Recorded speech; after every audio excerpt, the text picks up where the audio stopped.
How you going, people? Still using this Waterlox. Man, these grips turned out so nice on this one set of grips. That's only 2 coats. See if I can move in a little closer here. I don't know if that's going to pick up how nice they look. That's 2 coats of that Waterlox. I have a picture of them before.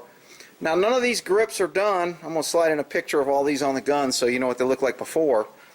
And I just pulled off all the wood grips, and I'm going to give them a hit with that Waterlox. That's the chopping box with 2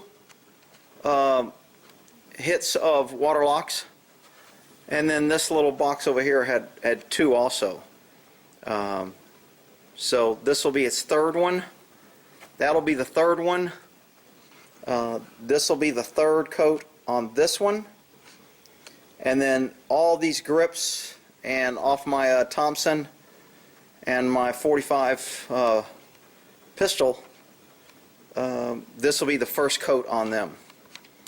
So we'll see what they look like afterwards. So that's kind of what they look like before. As soon as I get the Waterlox set up, I'll turn it back on. Okay, if I had one complaint on this Waterlox, is this can is just junk. So I use a small screwdriver to get this off.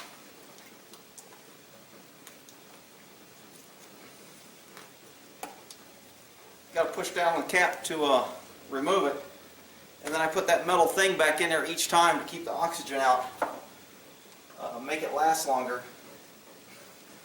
But I got to get this in here and kind of pry this open each time. And then trying to pour this, it drips every damn where. So I'm going to pour it right over here, so if any drips, I'm going to use it. And then I'll just put some in here. And you can tell it dripped all over that. And I'm going to try to use just what's in there. And then I'll, again, squeeze this back. Man, it's been muddy as crap out here.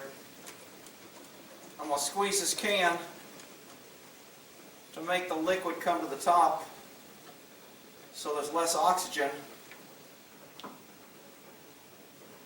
There you go. Now it's right to the top.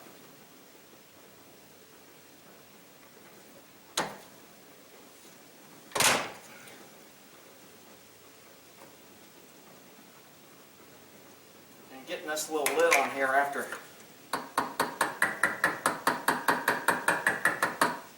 that sucker.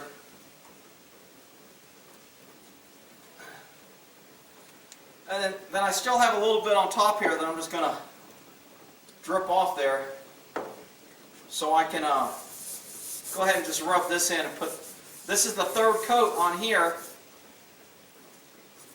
and I'm just going to dunk my fingers in there and get a coat on the sides on the 3rd coat. I went ahead and did one on the back. I'll probably do another one on the back, but it makes those little marks where it's on the wood. So I got this all good on the back. Let me go ahead and put a little on the back here. It doesn't take too much, and it soaks in nice. And I just kind of like level it off there for the last one, and that one is done. So this will be the 3rd coat on these. And again, I just put it on the front and back. I don't really care about the back. I just kind of want to get it good and kind of soaked in there because of all that checkering. And man, these grips just are turning out freaking gorgeous. So I really like the way that's coming out. Again, this is the 3rd coat on this, and on these other grips, it's the 1st coat.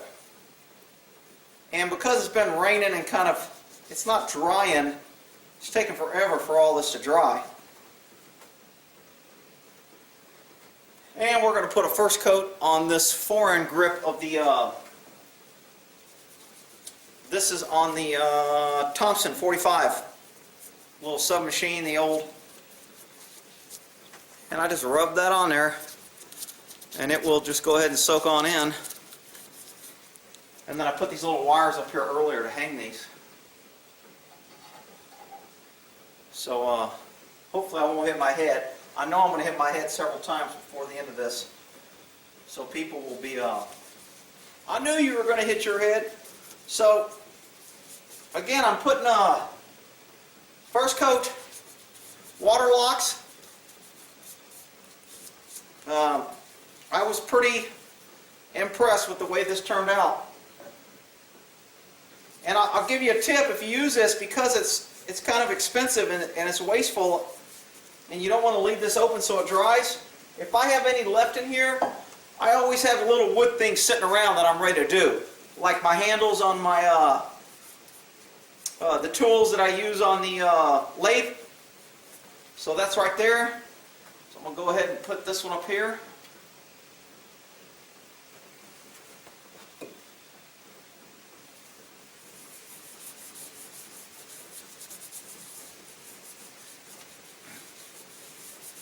I didn't take a picture, maybe I did take a picture of this on the gun before I took it off. But it was a little bit of a flat color.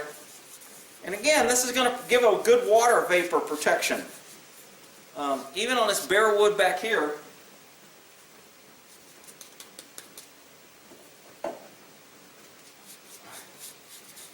I'll go ahead and let it soak in there and give that water protection. Give this a good rub down. Hang this one back here. Since I already had that set up.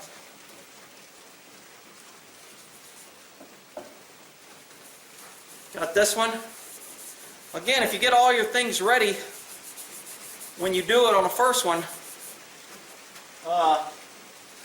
you don't have to keep opening the can and going back. And that little metal cup, it just wipes out with a paper towel after I'm done.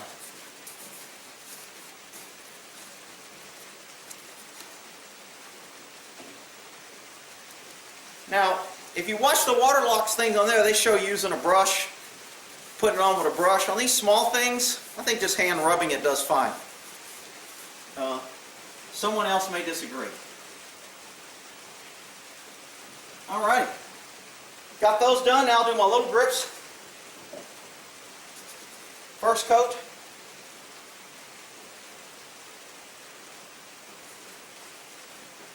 Man. Now obviously it's wet, so it's going to look better, but when it dries, it almost looks as good too.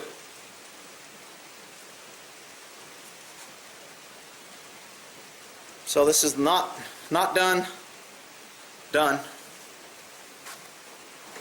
And again, I'm just setting them down on the ground because I'm not too concerned about whether this table gets Waterlox on it.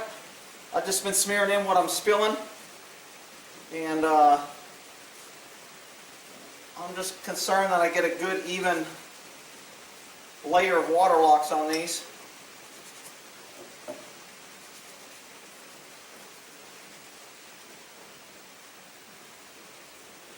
This is before.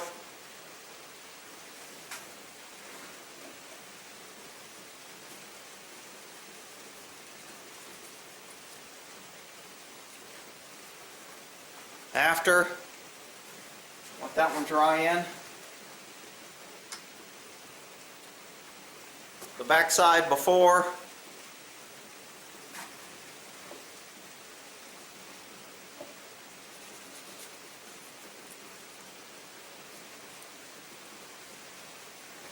And after.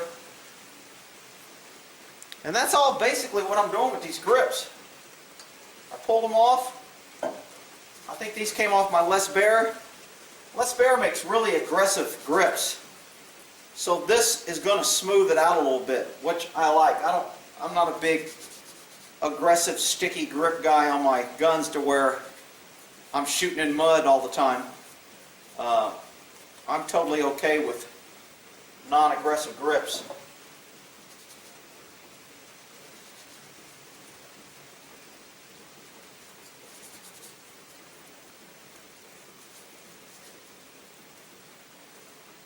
like I said, those US ones, man, they came out really stinking nice. These are some Ruger grips. These Ruger grips are actually pretty nice on their own. I'll show you one that I didn't do. This is still going to give a good water protection though. So here's one that I didn't do yet. And their grips are pretty nice on their own.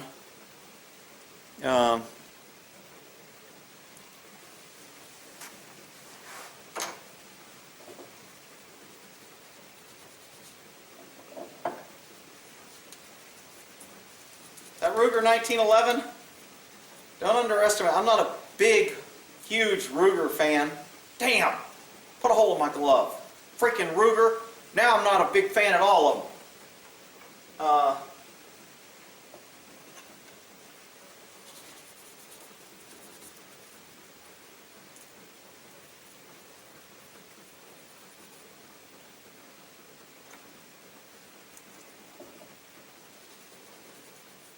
Oh man, that cherry wood, this is what it came, this is off of, hell, I can't remember. I'll show you when it comes back on, but man, that really made that redwood look nice. Like I said, this isn't a stain, it's just supposed to bring out the natural grains of the wood and waterproof it.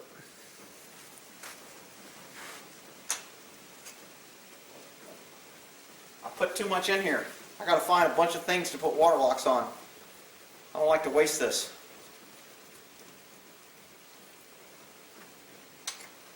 You know, taking 12 hours to dry, especially in this rain, it kind of takes up a lot of work area every place.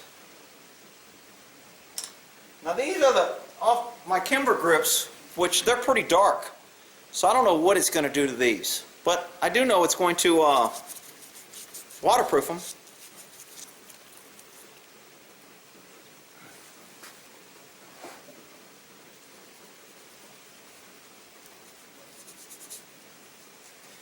And I could be putting this on sandpaper. If any of these grips I wanted to smooth them down a little bit, I could use a nice 300 grit sandpaper. But the only ones that I probably want to do that on is the less bare. And because they're factory grips, I don't want to mess with them. Start sanding them down.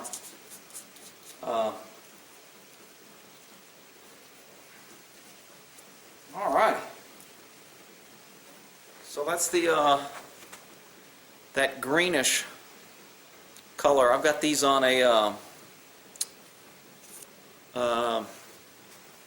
Kimber, I think. I forgot the name of the gold. Burnt bronze. And I can't remember, did I do a cycle coat on this? Yeah, I guess I did. Oh, shit! That's not good. Alright, let's wipe this off. I'm going to put another coat on here because it went on the ground. There's a little bit of sawdust.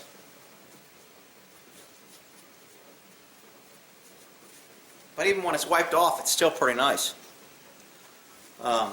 Like I said, I really like the way these grips turn out. That's why I decided to pull all my grips off those other 1911s.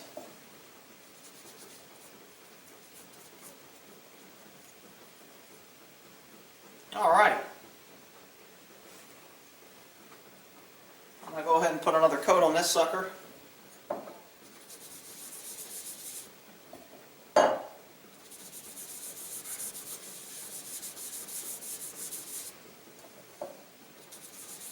Tell it's kind of bringing out the wood grain.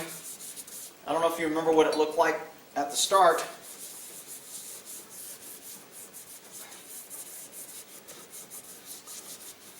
But looking pretty nice.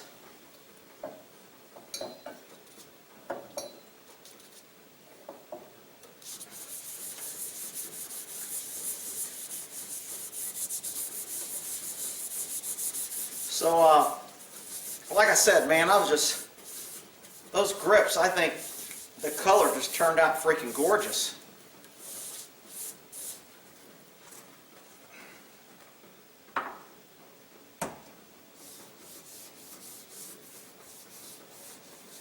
Alrighty. Shit. Now I got all this shit I gotta go use on something. I did put a coat over here. Maybe I'll put a coat on this bench. Let me dry this finger off and quit this. All right, well in that there.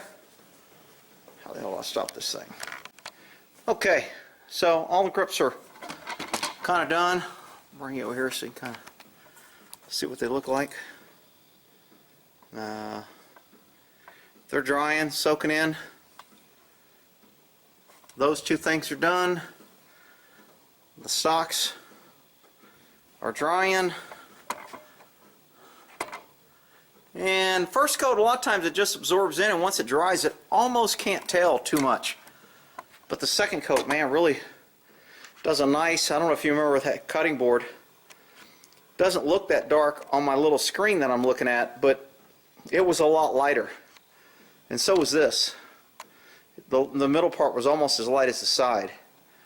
But anyway, my little Waterlox project. See how they turn out? Got a whole bunch of grips done. That's good. Also, when you take grips off guns to stop, you notice when I did one set, I put the screws right there.